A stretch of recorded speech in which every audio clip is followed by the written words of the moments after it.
Guys, welcome back to my YouTube channel. ಇದು ಒಂದು second recipe ಅಂದ್ರೆ ನಮ್ಮ ನಾರ್ತ್ ಕರ್ನಾಟಕ ಸೈಡ್ ಅಲ್ಲಿ ಮಾಡೋವಂತ ರೆಸಿಪಿ ಇದು. ಸೊ ಇದನ್ನ ಎಲ್ಲ ನಿಮ್ ಜೊತೆ ಶೇರ್ ಮಾಡ್ಕೊಳ್ಳೋಣ ಅಂತ ಅನಿಸ್ತು, ಅದಕ್ಕೆ ಒಂದು ರೆಸಿಪಿ ವಿಡಿಯೋ ಮಾಡ್ತಾ ಇದೀನಿ.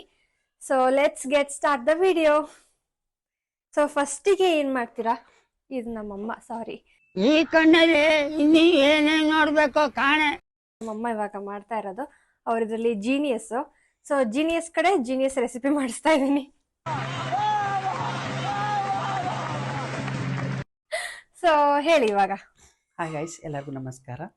ನಾನು ಇವಾಗ ಫಸ್ಟು ಗ್ಯಾಸ್ ಹಚ್ಚಿಬಿಟ್ಟು ಏನು ಮಾಡ್ತಿದ್ದೀನಿ ಅಂದರೆ, ಒಂದು ಪಾತ್ರೆಯಲ್ಲಿ ಈ ಒಂದು ಇದರಿಂದ ಚಂಬಿಂದ 2 ಚಂಬನ್ನು ನೀರನ್ನು ಇದಕ್ಕೆ ಹಾಕಿಬಿಟ್ಟಿದ್ದೀನಿ. ಇವಾಗ ಫಸ್ಟು ಇದಕ್ಕೆ ಸ್ವಲ್ಪ ಒಂಚೂರು ಉಪ್ಪು ಇದಕ್ಕೆ ಹಾಕಿಬಿಟ್ಟು ನಾವು ಏನು ಮಾಡಬೇಕು ಅಂದರೆ ನೀರು ಬಿಸಿ ಮಾಡೋಕ್ಕಿಡಬೇಕು. ನೆಕ್ಸ್ಟು ಇದು ಕುಸ್ಬಿ ಕಾಳು ಅಂತ. ಸೊ ಇದು ಕುಸ್ಬಿ ಕಾಳು ಅಂತ, ಇದು ನಮ್ಮ ಸೈಡ್ ಸಿಗುತ್ತೆ. ಇದು ಕಾಳು. ಸೊ ಈ ಕಾಳು ಜೊತೆಗೆ ನಾವು ಜೀರಿಗೆನೂ ಹಾಕಿ ಸ್ವಲ್ಪ ನೀರ್ ಹಾಕಿ ಮಿಕ್ಸಿ ಮಾಡ್ಕೊಂಡು ಇದೆಲ್ಲ ಇರೋ ಹಾಲನ್ನ ತಗೊಳ್ತೀವಿ. ಹಾಲನ್ನ ತಗೊಂಡು ಇದ್ರ ಜೊತೆ ಮಿಕ್ಸ್ ಮಾಡ್ತೀವಿ. ಇದನ್ನ ಬಿಫೋರ್ 1 hour ನಾವು ನೆನ್ಸಿಟ್ಟಿದೀವಿ. ಇವಾಗ ಗ್ರೈಂಡ್ ಮಾಡ್ತೀವಿ. ಸೊ ಈ ತರ ಹಾಲಾಗಿರುತ್ತೆ. ಇವಾಗ ರುಬ್ಬಿದ ತಕ್ಷಣ ಇದನ್ನ ನಾವು ಸೋಸ್ಕೊಂಡು ಆ ಕುದಿಯೋ ನೀರಿಗೆ ಹಾಕ್ತಿವಿ.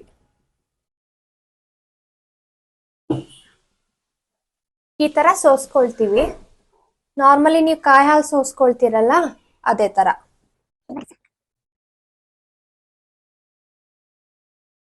ರುಬ್ಕೊಂಡಿದ್ವಲ್ಲ ಆ ಕಾಳಿನ ಹಾಲು ಇವಾಗ ಹಾಕ್ತಾ ಇದ್ದೀವಿ.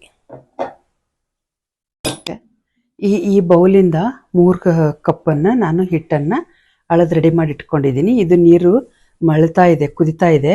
ಅದಕ್ಕೆ ನಾನು ಏನು ಮಾಡ್ತಿದ್ದೇನೆ ಅಂದರೆ ಸ್ವಲ್ಪ ನಾನು ಹಿಟ್ಟನ್ನು ಹಾಕಿ ಕುದಿಯಕ್ಕೆ ಬಿಡ್ತೀನಿ.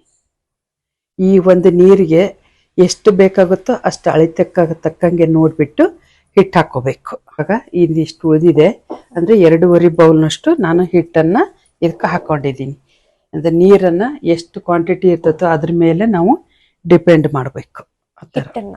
ಹಿಟ್ಟನ್ನು ಇವಾಗಿದು ಒಂದು 20 ನಿಮಿಷ ಇಲ್ಲಾಂದ್ರೆ 25 ನಿಮಿಷ ಸಣ್ಣ ನಿಧಾನ ಫ್ಲೇಮಲ್ಲಿ ಇಟ್ಬಿಟ್ಟು ಹಿಟ್ಟನ್ನ ಬೇಯಿಸ್ಬೇಕು, ಕುದಿಸ್ಬೇಕು ನೀಟಾಗಿ.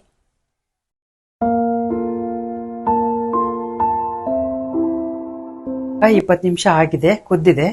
ಇದು ಮುದ್ದೆ ಏನು ನೀವು ಬೆಂಗಳೂರು ಸೈಡ್ ಮುದ್ದೆ ಮಾಡ್ತೀರಲ್ವಾ, ಮುದ್ದೆ ಕೂಡ್ಸೋ ಕೋಲಿದು. ಇದರಿಂದ ನೀಟಾಗಿ ಗಂಟೆರಡನ್ನ ನಾವು ನಿಧಾನಕ್ಕೆ ಈ ಥರ ಹಿಡ್ಕೋಬೇಕು. ಪಾತ್ರೆನ ಹಿಡ್ಕೊಂಡು ನಿಧಾನಕ್ಕೆ ಗಂಟು ಹೋಗಂಗೆ ಕುಡಿಸ್ತಾ ಇರಬೇಕು. ಅದು ಗಟ್ಟಿಯಾಗಿ ಗಂಟೆಲ್ಲ ಹೋಗೋ ಥರ ನಾವು ಮೆತ್ತೆ ನಿಧಾನಕ್ಕೆ ಏನು ಮಾಡಬೇಕು, ಇದನ್ನು ಹಿಟ್ಟನ್ನು ಕೂರಿಸ್ಕೋಬೇಕು. ಮುದ್ದೆ ಮಾಡ್ತಿರಲ್ವಾ ರಾಗಿ ಮುದ್ದೆನ, ಆ ಥರ ಹಿಟ್ಟನ್ನು ಕೂರಿಸ್ಕೊಳೋದು. ಇದನ್ನು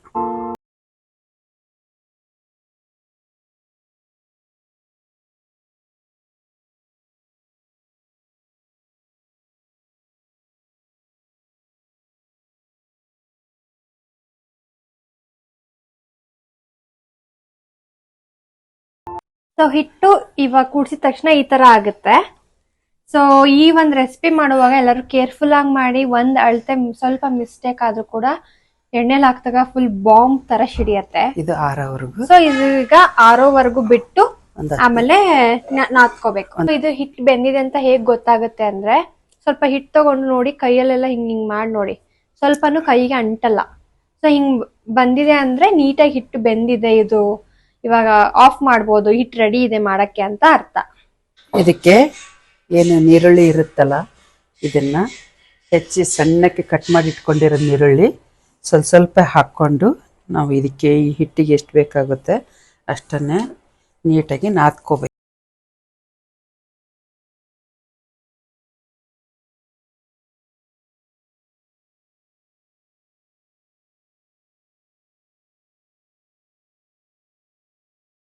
ಆಯಿಲ್ ಪೇಪರ್ನ ಕಟ್ ಮಾಡಬೇಕು, ಇಟ್ಕೊಂಡು ಅದ್ರ ಮೇಲೆ ಈ ತರ ಹಸಿಬೇಕು. ರೌಂಡಕ್ಕೆ ಉದ್ದಕ್ಕೆ ಫ್ರೆಂಚ್ ಫ್ರೈಸ್ ತರ, ಅದಕ್ಕಿಂತ ಸ್ವಲ್ಪ ಉದ್ದ ನೋಡಿ. ಈ ಅಳತೆ ಇದರಲ್ಲಿ ನಾವೇನು ಮಾಡಬೇಕು ಅಂತಂದರೆ, ಇದನ್ನು ಮಾಡಿ ರೌಂಡಕ್ಕೆ ಕೋಡ್ಬಳಿ ಮಾಡ್ತೀವಲ್ವಾ, ಹಿಂಗೆ ಮಾಡಿಬಿಟ್ರೆ ಆಯಿತು. ಇದನ್ನು ಒಂದು ತಟ್ಟೆಯಲ್ಲಿ ಎತ್ತಿ ಇಟ್ಕೊಂಡ್ಬಿಡೋಣ. ಇದೇ ತರ ನಾವು ಇನ್ನು ಉಳ್ಕಿದ್ದನ್ನೆಲ್ಲ ಮಾಡ್ಕೊಳ್ತೀವಿ. ಇದು ಏನಾದರೂ ಕೈ ಹಿಡಿತು ಅಂದರೆ ಒಂಚೂರು ಆಯಿಲ್ ಹಚ್ಕೊಂಡ್ಬಿಟ್ಟು ನೀಟಾಗಿ ಈ ಥರನ ಹಸ್ಕೊಂಬಿಡಿ.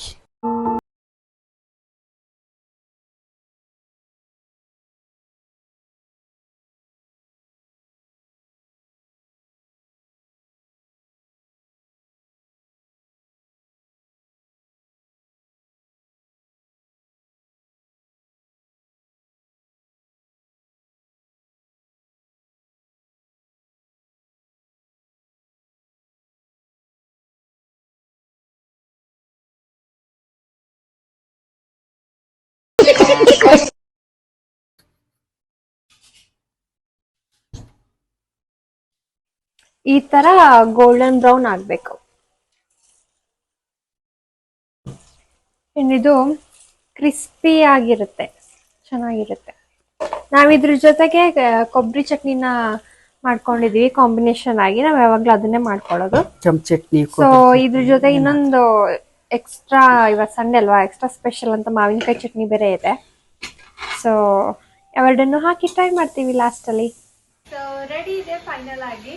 ಇವಾಗ ಇದನ್ನ ಟೇಸ್ಟ್ ಮಾಡೋ ಟೈಮ್. ಫಸ್ಟ್ ಅವ್ರು ಮಾಡಿದರೆ ಅವರೇ ಟೇಸ್ಟ್ ಮಾಡಿ. ಫಸ್ಟ್ ನೀವು ಮಾಡಿ, ನಾನು ಮಾಡಿದ್ದೆ. ಇದು ಕೊಬ್ಬರಿ ಚಟ್ನಿ, ಮಾಮೂಲಿ ಕೊಬ್ಬರಿ ಚಟ್ನಿ. ಇದು ಎಲ್ಲ ಮನೆಯಲ್ಲಿ ಮಾಡ್ತಿರಲ್ಲ ಅದರಲ್ಲಿ ಮಾವಿನಕಾಯಿ ಚಟ್ನಿ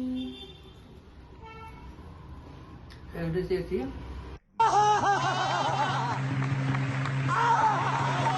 ಇನ್ನೊಂದು ಐಟಮ್ಸ್ ಮಿಸ್ ಆಯ್ತು. ಇದು ಸೌತೆಕಾಯಿ ಬಜ್ಜಿ ಅಂತಂದು ಮಾಡ್ತಾರೆ, ಮೊಸರು ಬಜ್ಜಿ. ಅದನ್ನ ಮಾಡ್ಕೋಬಹುದು. ನಾವು ಇವಾಗ ಟೈಮ್ ಆಗಿದೆ ಅಂತ ನಾವು ಮಾಡಲಿಲ್ಲ, ನೆನಪಾಗಿಲ್ಲ. ಅದಕ್ಕೆ ತುಂಬ ಚೆನ್ನಾಗಿದೆ.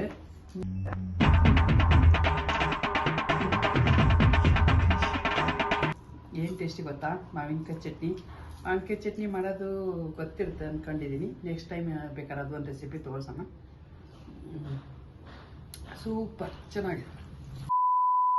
ಸೊ ಮಾಡಿದ್ದಾಯ್ತು. ಬ್ಯಾಟಿಂಗ್ ಅಂತೂ ನೆಕ್ಸ್ಟ್ ಲೆವೆಲ್ಗೆ ಆಗೋಯ್ತು ಎಲ್ಲಾರ್ದು. ಬಿಕಾಸ್ ಎಲ್ಲ ಲೇಟ್ ಆಗಿ ಹೋಗಿತ್ತು ಟಿಫನ್ ಟೈಮ್ ಅಂತ ಅನ್ಕೊಂಡು ವಿಡಿಯೋ ಮಾಡ್ತಾ. ಸೊ ಎಲ್ಲರೂ ಚೆನ್ನಾಗಿ ಬ್ಯಾಟಿಂಗ್ ಅಂತೂ ಸಖತ ಮಾಡಿದ್ವಿ. ಸೊ ಈ ರೆಸಿಪಿ ಬಗ್ಗೆ ನೀವೇನಾದ್ರು ಇನ್ಫಾರ್ಮೇಶನ್ ನಮ್ಮ ಆಡಿಯನ್ಸ್ಗೆ? ಇದು ಹಾಲ್ಗಾರಿಗೆ ಅಂತ ಈ ಒಂದು ಚಳಿಗಾಲಕ್ಕೆ ಮಳೆ ಬರೋ ಟೈಮಲ್ಲಿ ಇದು ತಿನ್ಬಿಟ್ರೆ ತುಂಬ ಚೆನ್ನಾಗಿರುತ್ತೆ. ನಾಲ್ಗೆ ತುಂಬ ಟೇಸ್ಟ್ ಕೊಡುತ್ತೆ. ತುಂಬ ಚೆನ್ನಾಗಿತ್ತು.